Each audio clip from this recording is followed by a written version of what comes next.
Alright, welcome everybody to part 4 of mixing electronic music. Today we're going to be looking at the synth sounds, and there's quite a few of them, so I want to hurry up and go ahead and get started.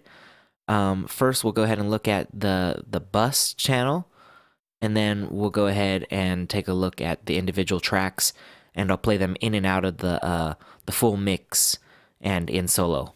So let's go ahead and check that out.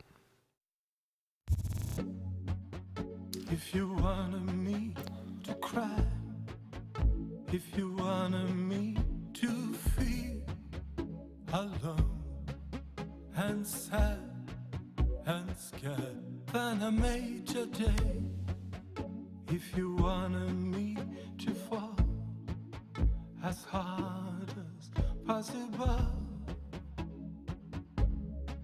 going down, down, down, then I make your day. I love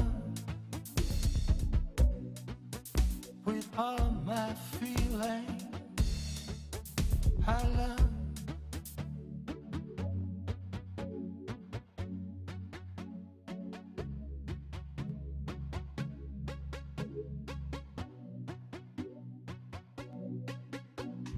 night and day with my heart in shame. Night and day, all these nights and days. Night and day, with my life on hold.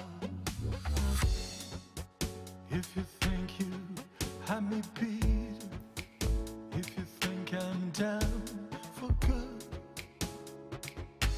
then I will disappoint you, 'cause I will rise again. If you think I can't survive without you in my life, then I will disappoint you, 'cause I will rise again. I love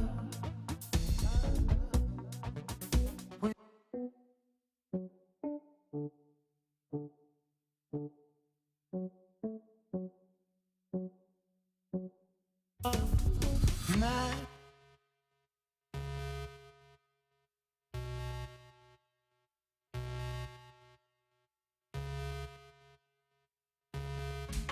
with my heart.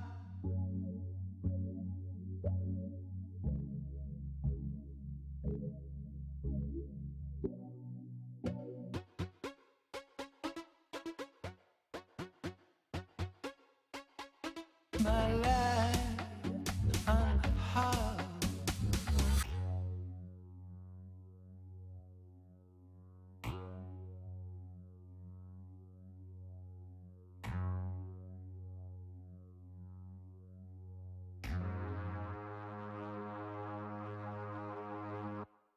Night and day,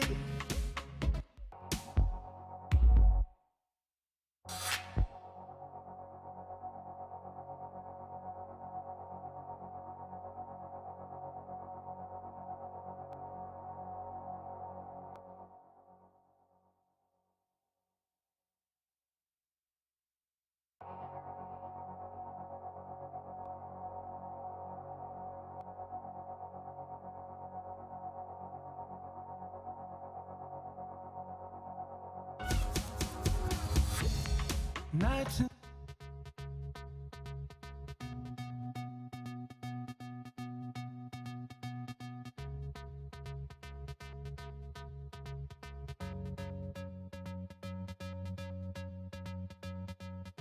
night and day, night and day.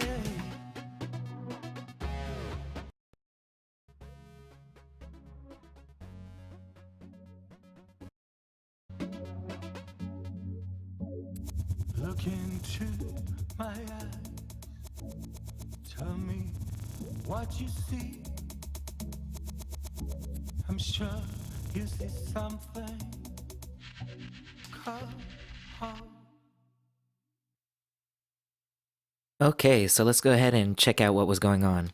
So mainly what I wanted to do was add some richness to these parts. give them some imaging, and just really give them some vibe and character, because to me this is actually kind of like the heart of the instrumentation. Um, and there was really some cool synth sounds. So really, what you'll notice is on pretty much all these parts, I added a lot of these virtual preamp plugins, and these are just so great for adding vibe.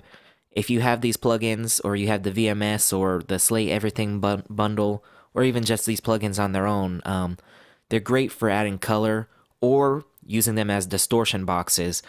I use them in both ways in this mix, and yeah, this is really, really wonderful for adding some vibe. And then on the bus, I have SSL G, and then just some EQ, boosting the top end, boosting some 4K to make these parts stand out. Um, if you notice in my mixes, a lot of times I cut out 400, so I kind of wanted to add that back in here, because there was kind of a pocket that was created there. So I fill that pocket in with these synth sounds. Added some low end, and then took out some of the real like sub lows. And then just some gentle compression here with the LA3A. And this is a really great sounding compressor on guitars as well as synths and key parts. So moving on, um, you'll notice that I hit these tapes pretty hard, and I use 15 inches per second because I wanted to add some of the low end in there and kind of contain the top end. And I took down the noise. But what you'll notice is, and I won't show it on every single part because every single part has a tape machine, but just know that on some of the different parts, I varied the wow and flutter, either added more or less, just to get some varying depth. And as you can see here, I just drove the virtual drive on this preamp all the way up, and it really, really adds some character and warms things up, gives it a little bit of grit, and just makes it sound more energetic and realistic. And on the individual channels, I use the Neve console on everything. And then this wonderful plugin is just two knobs, two buttons, or four buttons, excuse me, and you could really just dial in a tone with just these four controls, or these 6 controls rather. And then I just dialed back the output to sort of level match it. And yeah, really, really got me the vibe I wanted. This key part, I think this is one of the ones. Yeah, see, different wow and flutter. So just keep that in mind. And see, I didn't really want that bass boost or the high-end roll-off, so I used 30 inches per second. So that's kind of how I make my decisions with the VTM. Neve channel again. Similar EQ. I played around with this low mids, but I felt that it just sounded better with nothing being done there. Added some 7K to get some to make it cut through a little bit. Added some air here at 10K, then added some low end at 100. Then just compressed it with this FG Modern, FG 116 Modern, and used a preset called Piano Smooth, and it really, really just it did the trick, you know. Okay, as far as this pluck sound, yeah, pretty much the same as what I did to the synth stab, but I added 200. Just kind of used a little bit of different frequencies to kind of get some separation from that. And you'll see that these things are panned differently. Some things are up the center. This pluck sound's on the left. Taking a look at the piano, once again, added some wow and flutter. Neve console, just like everything else. And I used a preset called Piano 1. And it really, really sounded nice. So I think I maybe just adjusted the high pass filter, but I think that's pretty much all I did. And then I used some compression here, medium attack, medium fast attack, and medium fast release, and 4-to-1 ratio, just getting about 2 to 3 dB of compression, and I'm just making up about a half a dB. And I'm using circuit 1, which is a little more aggressive. And yeah, just this is a wonderful compressor. And then something that I don't use a whole lot, but something that sounds great is this PSP Piano Verb 2. Great plugin, and obviously it sounds great on pianos, but you could use it for other things too. And actually, I think this might just be the default setting. So yeah, real simple. Just pulled this up and it gave it the sense of space that I wanted. And yeah, it was real nice. This synth, I didn't do anything except for add the VTM and VMR virtual channel, or virtual console rather, and that gave it the vibe that it needed, in my opinion. Um, so moving on to the next synth, just cut out some 4K on this one because I wanted this one to sort of sit back. Cut out some of the low mids, rolled off some of the high end because I wanted to make room for some of the other parts, and then rolled off the low end. And then once again, I have some virtual drive here from the preamp, and that's something that you're starting to see as a pattern here. So once again, this is similar settings to the previous synth. Wanted to make room for the other things, but I felt like this needed to be driven a little bit harder and get some of this tube warmth, and it really, really sounds nice. As far as this arpeggiator, I wanted a different color, so I used the 1073 and drove it pretty hard. You could hear when I was soloing this and bypassing everything that this one really came to life with the plugins on it. Gave it some top end, made it cut through, cleaned up the mud, added some low end. Didn't do anything with the low pass filter. High pass filter just got rid of some of the super low end stuff, and then used a preset on the 1176 called Synth Lead Pusher, and then just adjusted the input and output to match the level of this track to get about 3 dB of compression. And 1176s are just really great compressors if you don't already know. And then I just used some trimmer to level match it to where it was at before. Synth 4, tape machine also. And yeah, similar settings to the other synths before. I wanted to make room for other things, so I cut out some of that 4K, cut out the mud, rolled off a lot of the low end, and rolled off quite a bit of the top end, and then just drove it hard with the preamp. So like I said, I wanted to use those preamps to really give a sense of vibe and really give it quite a bit of energy, and it just makes synth parts sound realistic and like real analog. So as far as this riser, I just really wanted a sense of depth on this, so I hit the tape hard. I've wow and flutters all the way up, 15 inches per second, because I wanted to have some of that low end and roll off some of that top end. Virtual mix rack, just rolled off some of the low end, like the super low stuff, and then used revival to get some top and some bottom.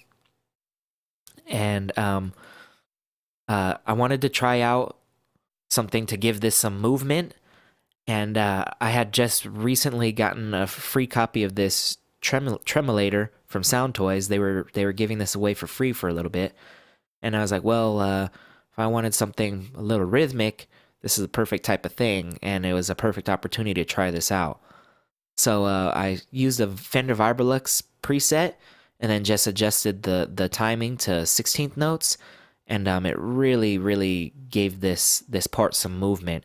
And to me, when I bypass that plugin, it really just sounds kind of dull, and really gave it some nice vibe.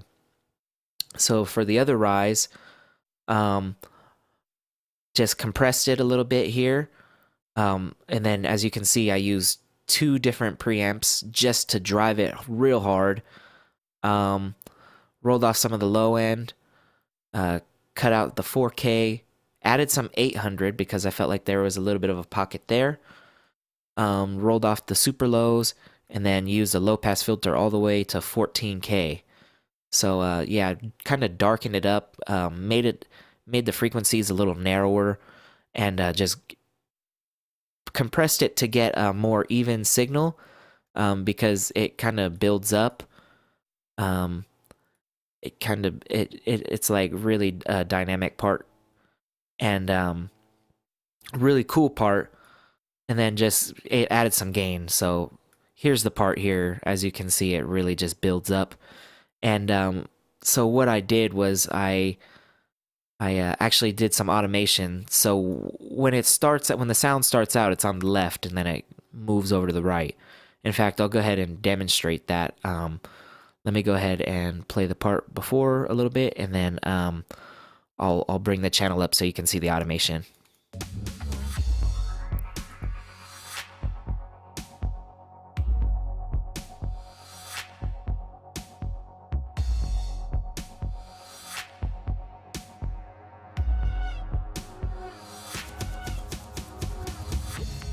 Night and day. So that's something that you can always do is sort of use panning automation to give your mix some movement, and that was kind of the same idea I was using on the other rise, but it was just staying in the center and it was getting movement from rhythm. This other rise is getting movement from stereo imaging, and yeah, that's just kind of a different technique of getting movement in your mix and making it not sound so stale. Then for the last synth, drove the tape all the way up. See here, virtual console as usual. I added some compression, fast attack, fast release, quite a bit of drive as you can see here. Then I used some EQ, my favorite one here, custom series. And once again, just made space for the other stuff. I like dark sounds with distortion on them. It can really, really give a really cool vibe. And then I went ahead and rolled off. Excuse me. I went ahead and gave a bass boost here, and then dialed back the trim to kind of make things a little more even. So as you can see, like I said, my idea was to give some imaging, some space, and analog vibe. And a great way of doing that, obviously, is your virtual tape machine and your virtual console. But also adding some of these preamp simulations and getting some harmonic saturation as well as some full-on distortion really can transform your mix and make things really digital sounding tracks sound very vibey and analog. And that was really my goal with these synth parts. So I hope you learned something new. I hope you enjoyed some of these techniques. Try out some panning automation, try out some distortion. It doesn't work on everything, I'll say that, but a lot of times it sounds really good on synths, and you kind of got to find the right kind of distortion. And to me, these preamps kind of are like your all-around great sounding distortion boxes. So once again, I hope you learned something new. If you did, please leave a comment and let me know what you learned from this. I would really love to know that if you learned something from this. Thank you everybody who's been watching these series. I know that I've been getting some comments from people saying that they like this series. So this series is coming to an end pretty soon. But thank you so much if you've started from the beginning and you're still watching this. And just, always thank you so very much for watching. So if you liked this, please give it a thumbs up. If you didn't, you can give it a thumbs down. That's okay. You're entitled to your opinion, as I always say. If you really liked this, please subscribe. I would greatly appreciate that. I'm really trying to make 1,000 subscribers by June, because that would be right at my 1 year mark of doing these kind of videos. And I just really think that'd be great to have 1,000 subscribers by then. It really makes me feel like I'm doing my job in helping you guys out. And I know I get comments from you guys saying that I help you out, and that really touches my heart. Because like I've said before, this is how I learned, so I want to help people as much as possible. So thank you so very much for watching, and I'll see you in the very next video. I hope to see you there. Have a wonderful day.